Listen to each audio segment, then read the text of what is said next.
Bien, vamos a hacer otro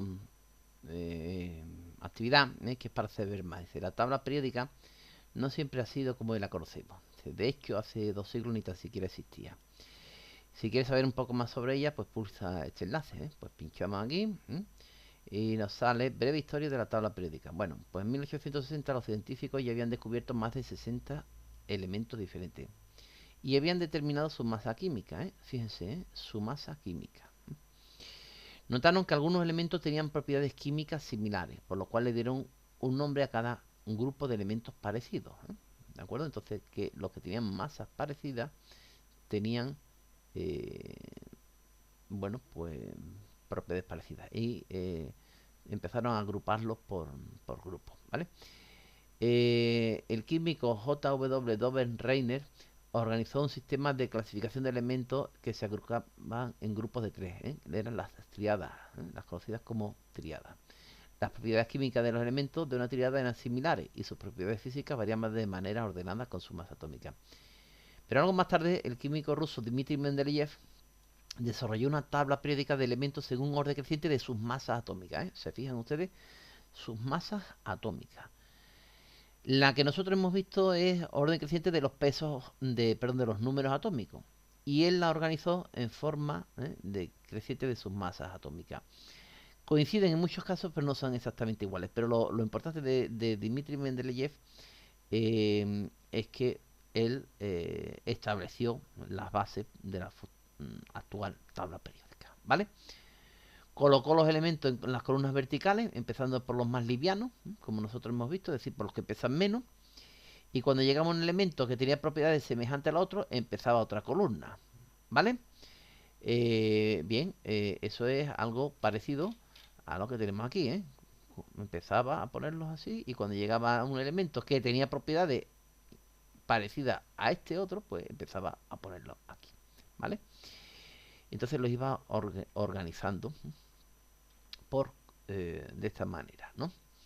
Lo iba organizando de esta manera. Eh, bueno, al poco tiempo, Dmitry Mendeleev perfeccionó su tabla acomodando los elementos en filas horizontales, ¿vale? Es decir, que luego, pues, también hizo la clasificación en filas horizontales. Y lo importante es que su sistema le permitió predecir con bastante exactitud las propiedades de los elementos.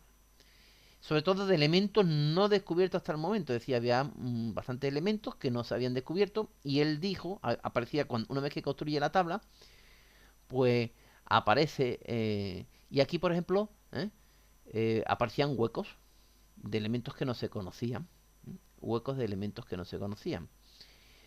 Eh, entonces, el gran parecido del germanio con elementos previstos por Mendeleev consiguió finalmente la aceptación general de ese sistema de ordenación. Es decir, miren ustedes, no se conocía, había huecos, por ejemplo, uno de ellos era aquí, un hueco en el germanio, y al cabo había hueco, como ya le he dicho. Dmitry Mendeleev dijo, bueno, pues aquí tiene que aparecer un elemento químico que tenga unas propiedades de esta manera porque está próximo a quién, está justo debajo del silicio y está en torno a otros elementos químicos. Entonces él predijo que tendría que aparecer un elemento químico con unas propiedades similares a las del germanio. Efectivamente, así fue. Entonces el gran parecido del germanio con elementos previstos por Mendeleev consiguió que todo el mundo aceptase su forma de ordenar los elementos. Es decir, la tabla de Mendeleev, que aunque no era del todo correcta, sí es verdad que es la precursora de nuestra tabla actual, nuestra tabla periódica actual. Hoy día los elementos están organizados en filas y columnas y los elementos que están en la misma columna tienen propiedades químicas parecidas. Es decir, los que están en la misma columna pues tienen propiedades químicas parecidas. ¿De acuerdo? Están en un mismo grupo. Bien, los elementos que están en la misma columna tienen propiedades químicas parecidas. En las filas, un elemento con respecto al anterior varía que tiene un protón más en el núcleo. ¿De acuerdo? Pues lo que yo ya he explicado. Le he explicado aquí. El silicio tiene un protón más que quien, que el aluminio, y el fósforo uno más que el silicio, y el azufre uno más que quien, que el fósforo. ¿De acuerdo? Muy bien, pues en fin, esta es una breve introducción de la tabla periódica.